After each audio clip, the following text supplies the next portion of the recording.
Kolam bioblok yang di indoor. Outdoor. Dia outdoor nih. Outdoor yang kena matahari. Dia ada warna hijaunya, tetap ada warna hijau-hijaunya karena ada Fotosintesis langsung. Fotosintesis langsung. Kalau iya yang punya ini udah ahli. Core of the core, brutal, makanya brutal ya. Nah di situ. Ya.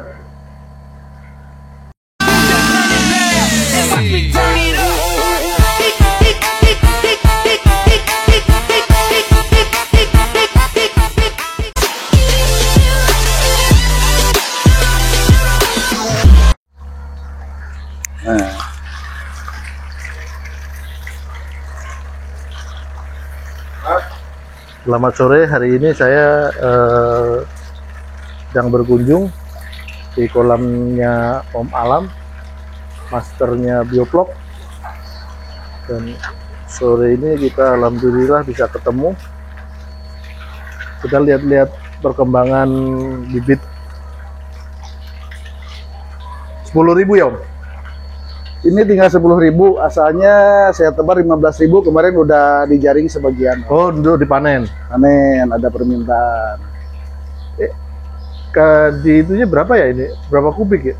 Ini kurang lebih 30 kubik sampai 35 kubikan lah Om, yang kita kalau pakai. penuh? Kalau penuh ini 60 kubik. Oh, ini cuma berarti ini? Ya, setengahnya. 1 meter ini? Ya, 1 meternya ini yang dipakai Om. Set. Kalau penuhnya sampai sini kan? 1 meter lagi dia. Saya kemarin kesini kan penuh tuh. Iya. Cuma tetap juga ya, yang tadi Om bilang itu ya, boros ya. Jadi di bioblok ini seiring proses Om ya, kita harus tahu nih, gimana caranya di manajemen pakan dan manajemen listrik.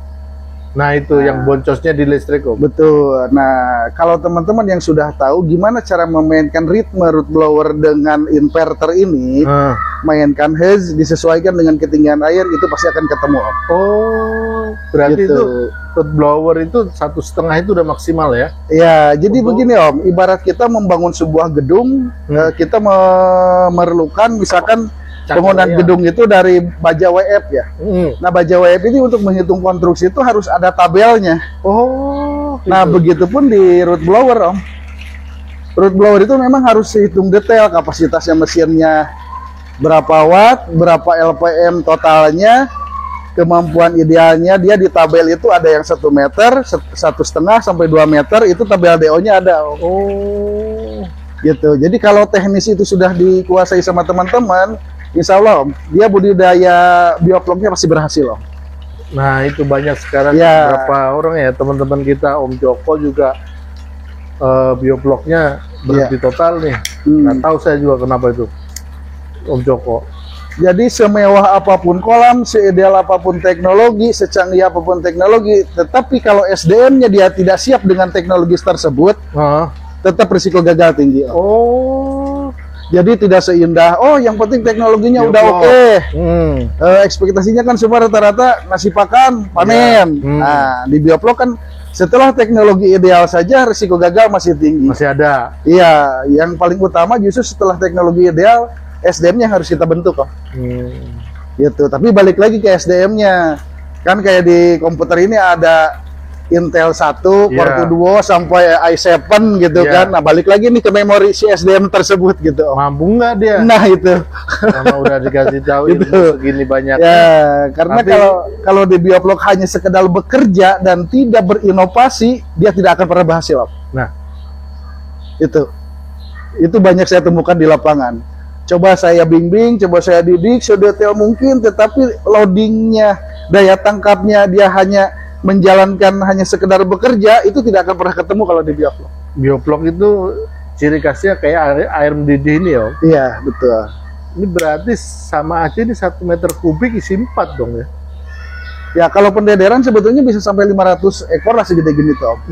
Cuman nanti kalau dia udah 1,30 kilo wajib dipisah. Pisah ini? Iya, pisah. Tapi ini tetap masih makan pisah lagi? Enggak? Ini nanti 2 minggu ke depan kita pisah. Oh, di grading. Ya, di grading, atur lagi ukuran gitu. Jadi biar pertumbuhannya merata nanti Om. Ini sekilo sekarang berapa deh? Ini campur sih Om, ada yang sekilo 30, 20, bahkan sampai 50 ini ada. Jadi emang belum di grading ya? Iya belum. Jadi kemarin ada yang perlu, cuman kita jaring aja Om, biar ikan nggak stres. Iya. Cuman diangkat, dijaring sedapatnya. Sedapatnya udah. Bibitnya dari mana Mas? Dari Om Ipe ini. Tetap. Om Ipe. Larva dari Om Ipe. Ya, larva. Larva kita tetap dari Om Ipe, pembesaran aja di sini. Iya. Tapi memang Om sekarang ini kalau kita perhatikan kalau untuk para petani budidaya ikan itu memang mungkin atau lagi musimnya ya gitu ya, banyak ada kegagalan dari apa sih Om kegagalannya itu? Yang paling terbesar dari sisi teknologinya, yang keduanya itu SDM-nya sendiri, dia tidak mengerti tentang tata cara kalau leukemia air. Oh, Gitu. Jadi di bioflok ini nggak bisa satu kali dia itu langsung expert. oh gitu ya. Ya. Tetap ada berkali-kali Jadi lah ya. proses belajarnya minimal 1 sampai 2 siklus baru dia akan mulai paham di siklus ketiga. Jadi nggak bisa gerasa gerusu Om kalau di bioflok 1 siklus pengen sama dengan hasil profesional. Bagi saya itu ibarat si bungkuk yang merindukan bulan lah. Iya. Om, Ya. untuk bioflok model Om ini, dia 1 bulan ngabisin anggaran buat listriknya lumayan gede nggak sih? Sebetulnya kalau kita sudah bisa menghitung detail spek mesin ini, berapa kapasitasnya, jumlah kubik airnya dia berapa, gitu pasti bisa kehitung Om. Untuk target panen 4 ton, rata-rata bisa 1,2 sampai 1,5 juta 1 bulan. Oh, Nah, oke. nanti harus berbanding lurus dengan ending finish gitu Om. Nah, baru akan ketemu HPP detailnya nanti Om. Iya. Karena kan kita juga kan ada yang model Om Johan yang kemarin Mas ya, dia kolom air deras, dan Iya. airnya kurang begitu bagus dihajar pakai bioflok ya Mas ya. Nah, Ya, mungkin agak ada persamaan juga kali Mas ya. Kalau di tempatnya Om Johan kemarin tuh hanya untuk mengurai amonia biofloknya. Ya nggak full bioflok kayak gini, karena kan masih ada air masuk tuh. oh semi berarti. Semi. Ya, Jadi semi. biar karena pembuangan air masuknya kecil loh. Iya, Terus iya, tebarnya udah terlalu padat sekalian, kan sayang kan. Oh, Akhirnya ya mau nggak mau ya bocor. pengurai amonia ya bocor. Harus bocor ya. dari amonia 5 menjadi 0,1. Iya. Kalau nggak kayak gitu orang udah Maaf, mabuk. ya. Nah, memang sistem apapun yang paling utama kan gimana caranya menurunkan amonia. Iya betul. Nah, di bioflok ini jarang teman-teman yang paham bagaimana caranya ketika amoniak naik, nitrat naik, cara penanganannya seperti apa. Kuncinya itu sih sebetulnya. Terus Ada kan tekniknya nggak sih Om? Sangat ada tekniknya Ada. sekali. Ada ilmunya itu sudah Ada ilmu. pasti itu. Boleh kasih bocorannya Om? Ya intinya untuk mengukur amoniak kita harus punya alat pengukur tes amoniak, nitrat, nitrat. pH. Nah, nanti ketika terjadi pH swing, bagaimana caranya? Ini kan sengaja ada kolam outdoor ya. Nah, kolam outdoor ketika hujan ini pasti si pH ini cepat berubah. Bagaimana caranya ketika pH naik, penanganannya seperti apa nih kita harus tahu. Ketika kita kasih makan nih ke kolam dengan protein 32, dengan protein 28, dengan protein 30, ini akan berbeda nanti kandungan nitrogen di airnya. Nah, bagaimana caranya menyeimbangkan karbon dan nitrogen di dalam air ini supaya si amoniak bisa terurai. Itulah kuncinya bioflok sebetulnya Om. Tapi berhubungan detail nanti dengan oksigen terlarutnya Om. Oh gitu ya. Iya. Jadi tidak hanya sekedar gelembung saja gitu Om. Oksigennya itu. Iya. Tapi ini hijau karena emang di luar. Ya di luar ini kurang aplikasi nih karena saya banyak keluar. Tetapi kalau yang di indoor udah. Yang ini bagus ya. Ya. Jadi ini contoh yang di luar saya pakai CN12, yang di indoor saya pakai yang CN12, hasil bakteri heterotopnya dia berbeda. Nah, Perbedaannya dari apa Om? Karena kalau di luar ini berebutan dengan cahaya sinar matahari langsung Om terpapar, sehingga si planktonnya dia lebih dominan. Kalau ini plankton. ini udah Nah kalau ini udah tersaring, ya makanya dia bakteri heterotopnya lebih dominan Om. ya warna Posisinya coklat. warna ini coklat. nggak apa-apa ini. Ya. Jangan takut ini. Jadi kalau yang outdoor sebetulnya harus main CN-nya dia di CN15 Om. oh gitu. Tapi kan balik lagi itu HPP-nya bengkak apa tidak? Nah, gitu kan. Balik lagi ke sana, Om. Om, ini diameter apa, Om? Diameter Kalau di luar tuh ya 3,6 lah bersihnya ini, Om. 3,6. Ya, 10 kubik. ya 10-11 kubik lah ini. Kalau panen dalam satu kolam ini menghasilkan ada nggak sekitar 2 ton, Om? Enggak, satu kolam ini paling maksimal dari 350 sampai 450 kilo lah. Yang siklus kemarin ini satu kolam 450 kilo, cuman 4 bulan setengah, Om.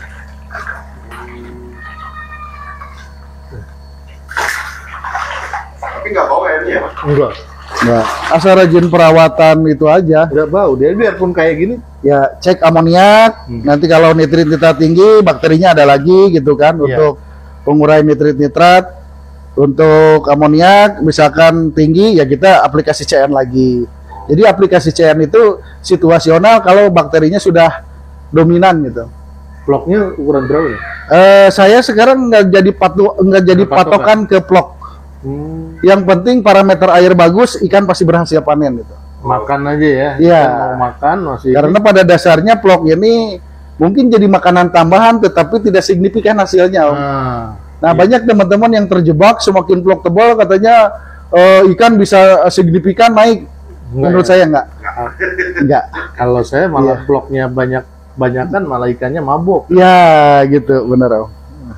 Om, coba Ya. kasih wajangan buat para sahabat-sahabat budidaya yang dari bioblok yang Bioblok. baru pemula, Om. Kan ada juga yang masuk di Instagram gitu. Intinya gini sih, Om, di bioblok ini wajib mempunyai 5 item ya. Sudah pasti kalau kita mau membuat kolam bioblok, nomor satunya modal, yang keduanya mental, yang ketiganya mentor atau pembimbing, yang keempatnya berani berproses belajar produksi ikan 1-2 siklus, yang ketiga siklus ketiga rata-rata sudah jadi skill menengah atau profesional, itu pasti ketemu. Tetapi yang nomor satunya jangan sampai salah kaprah tentang teknologi biobloknya itu sendiri, Om. Karena sangat banyak sekali saya temukan di Indonesia ini, saya keliling-keliling ya, semua mindsetnya pengen untung sama enteng. Kalau di bioblok masih punya mindset semua pengen serba ditekan semurah mungkin, kebanyakan gagal 100% bisa dikatakan gitu, Om. Jadi di bioblok ini memang kita harus hitung detail, Om, antara spek mesin, jumlah kubikasi air, jumlah target DO per meter kubiknya dia berapa liter per menit, sehingga ini akan jadi satu kesatuan terhadap target panen kita di ending finish akan berapa ton. Jadi semua harus sinkron, Om. Salah satu aja kurang, ini risiko kegagalan tetap tinggi. Nah, tetapi ada juga gini, Om. Orang sudah membangun kolam ideal, teknologi sudah ideal. Nah, dia lupa akan SDM. Karena sehebat apapun kolam modern, seideal apapun teknologi yang diterapkan di lapangan, tetapi kalau tidak didukung dengan sumber daya manusia atau ABK-nya yang mumpuni terhadap perlakuan ikan dan tata cara kelola kimia airnya dia tidak bisa, itu sama juga nol besar. Jadi bioblok ini keseimbangan antara teknologi dan SDM. Berarti ABK juga punya juri kunci jatuhnya, Om ya? Iya, Itu SDM-nya. gitu. Jadi nggak hanya sekedar kita masih makan, geber, semua ada hitungannya. Ada metode manajemen pakan itu pendekatannya harus seperti apa gitu kan. Tuh, kalau kita mau ngelihat ini, Mas, lebih deket sini nih. Nah, itu Mau ngeliat airnya. air Kan bloknya. banyak tuh orang air blok tuh kayak gini. Air blok tuh, kotor kayak gini nggak apa-apa. Tuh.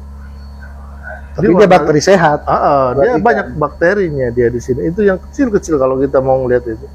Itu blok. Jadi ini ya termasuk banyak bakteri sehatnya, pengurai amoniaknya berjalan.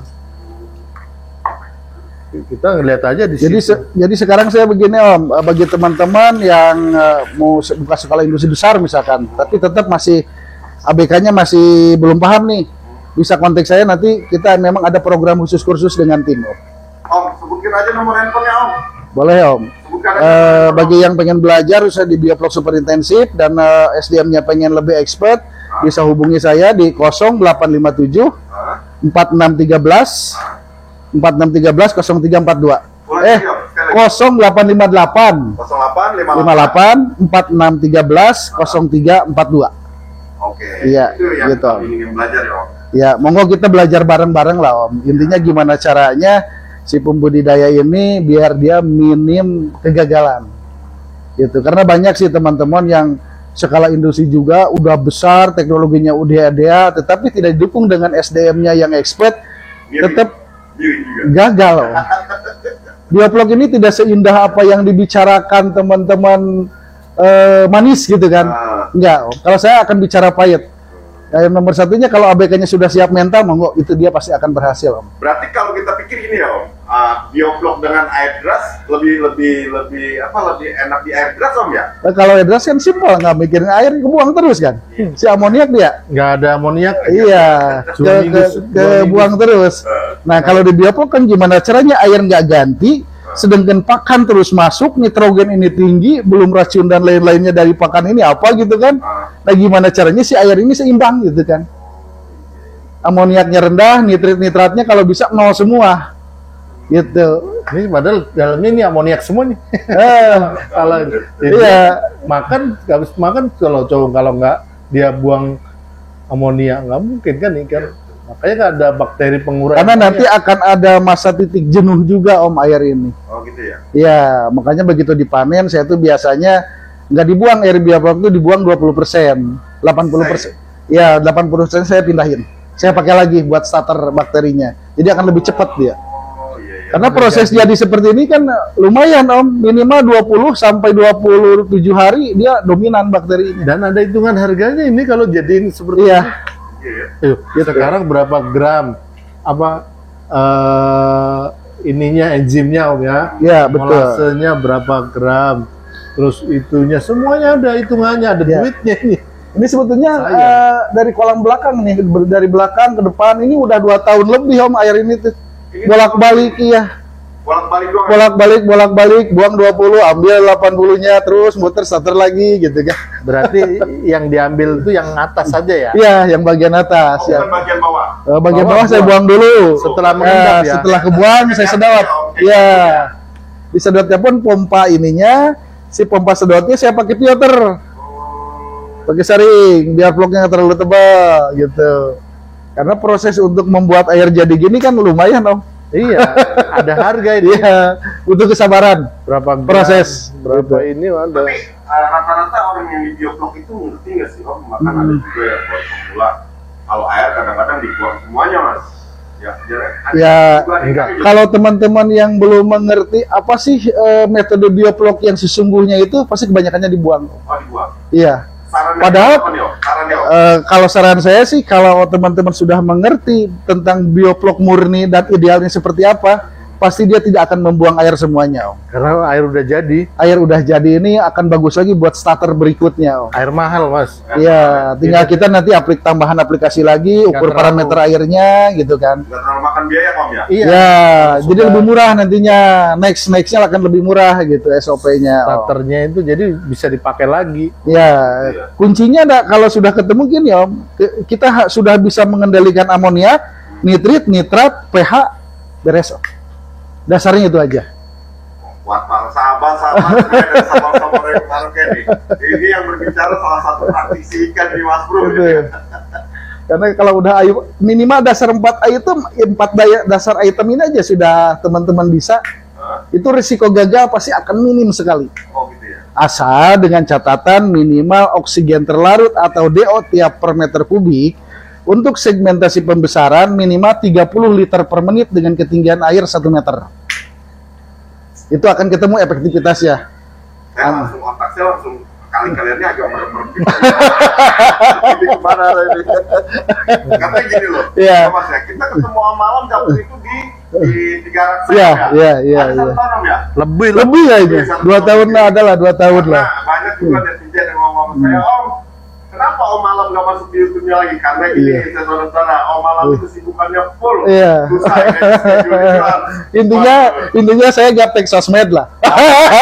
Tapi memang Om nanti yang Om Iya. bilang tadi ya, Iya. kalau memang ada para sahabat-sahabat ingin belajar, tadi di nomor handphone itu aja Om ya. Ya, monggo. Nomor handphone-nya Iya. Om Malam nanti bisa di Ya, banyak sih teman-teman yang dari Jawa Timur, Jember, Kalimantan, Sulawesi pada datang ke sini Om silaturahmi. Alhamdulillah Om, selama kita berjalan ya Ya. kan, tamu-tamu kita tuh di Milano tuh dari NTT, dari Pontianak, Kalimantan Timur, Kalimantan Ya. Barat, datang Om.